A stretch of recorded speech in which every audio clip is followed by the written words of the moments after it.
له وبعد. قال الإمام ابن عطاء الله السكندري في كتابه الحكم نفعنا الله به وبعلومه في الدارين آمين.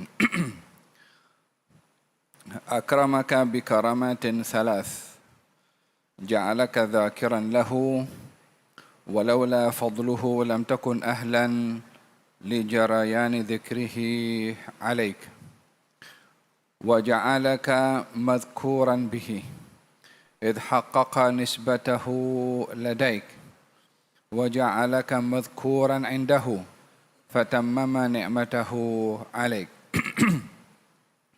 Allah memberi kemuliaan kepada kamu dengan 3 keramat. Yang pertama, menjadikan kamu menyebut namanya.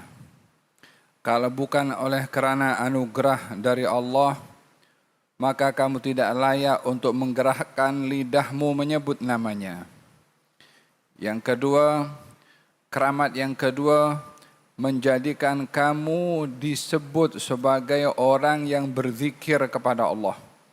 Sehingga disandarkan kamu sebagai dzakirun lillah, orang yang berzikir kepada Allah. Yang ketiga, Dia Allah menjadikan kamu disebut namanya di hadapan para malaikat untuk menyempurnakan nikmatnya kepada kamu. Kata-kata hikmah ini merujuk tentang anugerah Allah berupa karamah kepada orang yang berzikir kepada Allah Subhanahu wa taala. Karamah, satu hal yang luar biasa diberi oleh Allah Subhanahu wa taala kepada sesiapa yang dikehendaki. Karamah bukan hanya sekedar hal luar biasa yang di luar adat dan kebiasaan, seperti orang berjalan di atas air ataupun hal-hal yang luar biasa. Itu salah satu karamah. Tapi karamah yang sebenarnya adalah orang yang dia istiqamah dalam ibadah. Itulah sebesar-besar karamah yang diberi oleh Allah. Kerana di dalam Al-Quranul Karim ada satu perintah yang sangat berat untuk ditunaikan hatta oleh Rasul, yaitu perintah untuk istiqamah. Fastaqim kama umirta wa man taba ma'aka. Istiqamahlah kamu wahai Rasulullah dan orang-orang yang bertaubat bersama dengan kamu. Perintah ini untuk istiqamah disikapi oleh Rasulullah dengan mengatakan, ada satu ayat dalam Quran yang bikin rambut aku jadi putih beruban. Ayat itu adalah perintah untuk istiqamah. Yakni dikomentari dengan rambut putih beruban kerana beratnya untuk nak tunaikan istiqamah. Oleh sebab itu dikatakan al-istiqamatu akbarul karamah. Istiqamah itu adalah sebesar-besar keramat. Jadi kalau ingin tahu keramat yang paling besar itu apa? Bukan jalan di atas angin atau di atas laut tidak tenggelam atau boleh menyembuhkan orang, tapi istiqamah yang paling besar dan paling berat adalah, atau keramat yang paling besar adalah istiqamah dalam kebaikan. Demikian arti karamah. Dalam kata-kata hikmah ini merujuk karamah dalam berzikir kepada Allah Subhanahu wa taala. Katanya tidak ada orang berzikir kepada Allah kecuali diberi 3 karamah oleh Allah taala. Yang pertama, Allah lah yang mengizinkan lidahnya untuk menyebut namanya. Kalau bukan oleh kerana Allah Subhanahu wa taala mengizinkan lidah untuk menyebut namanya, tak ada sesiapa yang mampu menggerakkan lidahnya untuk menyebut nama Allah Subhanahu wa taala. Dalam hal ini Allah Subhanahu wa taala berfirman dalam Al-Quranul Karim, ketika anggota badan ini berbicara, tangan berbicara, kaki berbicara, kemudian ditanya, macam mana ini tangan kok boleh berbicara? Kata tangan, antaqanallah allazi antaqa kulla syai'. Yang bikin saya berbicara adalah Allah Ta'ala. Yani, bila tangan ini yang tak ada mulut, tak ada apa yang boleh dijadikan anggota ini boleh berbicara. Tak ada orang akan berfikir tangan ini boleh berbicara. Yang boleh berbicara itu adalah mulut, hasil daripada otak. Tapi tangan berbicara, kaki berbicara. Macam mana? Katanya Allah boleh menjadikan segala sesuatu berbicara pada masa yang sama juga Allah boleh juga menjadikan sesuatu tidak berbicara. Lidah yang berbicara hari ini pernah satu ketika dahulu ditutup oleh Allah Subhanahu wa taala kepada Nabi Zakaria sehingga tidak boleh berbicara. Atau di akhirat nanti lidah akan ditutup, tak boleh berbicara. Walaupun tugas lidah ini di dunia boleh berbicara, di akhirat nanti kata Allah, al-yawma nakhtimu ala afwahihim, kami tutup mulut mereka, sudah tidak diberi ruang lagi untuk berbicara, sehingga yang berbicara anggota badan yang lain. Kesimpulannya adalah Allah mampu menjadikan makhluk yang tak punya mulut untuk berbicara untuk dia boleh berbicara. Allah juga berkuasa untuk menjadikan mulut yang boleh berbicara untuk ditutup tidak boleh berbicara.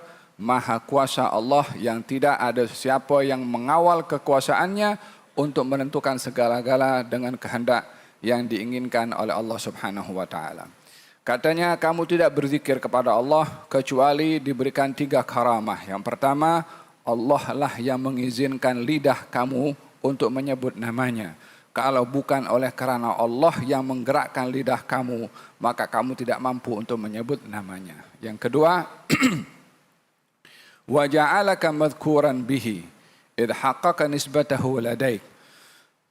Karamah yang kedua adalah orang yang berzikir kepada Allah akan dikatakan oleh orang lain, ini orang yang ahli zikir pada Allah Subhanahu wa taala.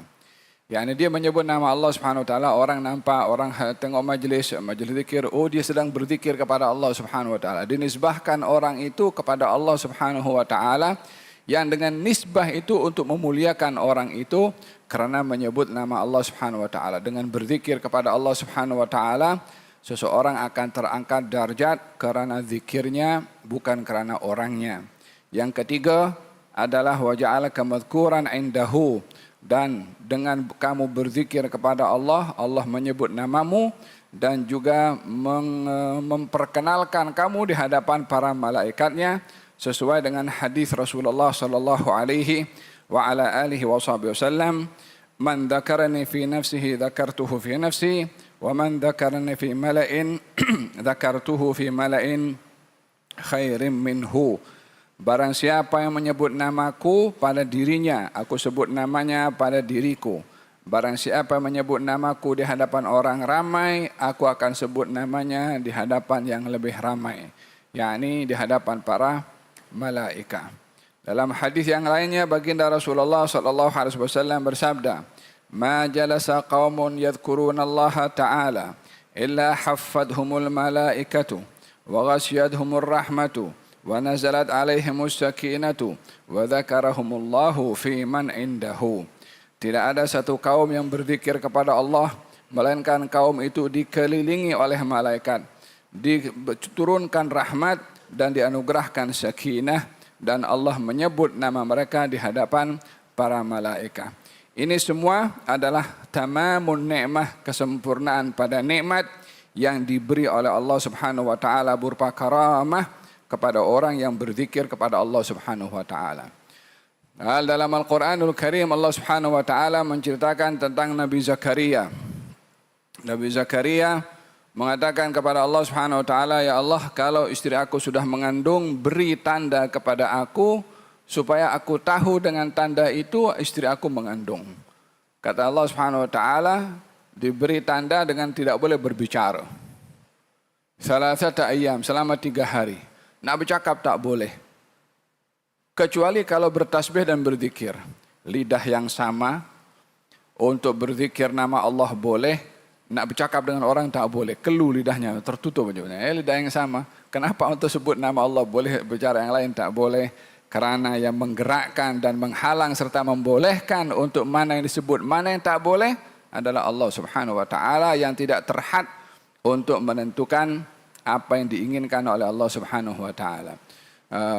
Rabbi ij'alli ayah, qala ayatuka alla tukalliman nasa thalathata ayyam. Tanda istri kamu hamil, kamu tak berbicara selama 3 hari kecuali berzikir kepada Allah Subhanahu wa taala. Hadza yang pertama berkenaan dengan karamah pada zikir kepada Allah. Yang kedua, katanya rubba umurin ittasa'at amaduhu wa qallat amdaduhu wa rubba umurin qalilatun amaduhu kathiratun amdaduhu. Ada kalanya umur seseorang panjang masanya tapi sedikit faedahnya. Ada kalanya umur seseorang sedikit masanya tapi banyak faedahnya. Merujuk kepada pembahagian umur yang menjadi perhatian pada umur bukan pada panjang atau pendek, tapi apa isi dan kegunaan umur yang diberi oleh Allah Subhanahu wa taala. Oleh hadza dalam hadis Rasulullah sallallahu alaihi wasallam beliau bersabda, sebaik-baik orang yang panjang umur baik amal. Tidak hanya kepada umurnya panjang, tapi baik amal. Katanya kalau kamu minta panjang umur, pastikan minta umur panjang dalam keadaan taat. Jangan sampai umur panjang dalam keadaan maksiat yang semakin banyak dosa dengan umur yang panjang. Oleh sebab itu ada kalanya kematian bagi orang zalim itu membawa rahmat, karena semakin banyak umur yang diberi dengan kezalimannya, semakin berat hukuman yang akan ditanggung olehnya. Berbeza dengan orang yang dia umurnya panjang dengan amal ibadah yang taat kepada Allah Subhanahu wa taala. Mudah-mudahan Allah anugerahkan kepada kita umur yang berkat, umur yang panjang dengan taat dan husnul khatimah. Amin Allahumma amin. Wa sallallahu ala sayyidina Muhammadin wa ala alihi wa sahbihi wasallam. Alhamdulillahirabbil alamin.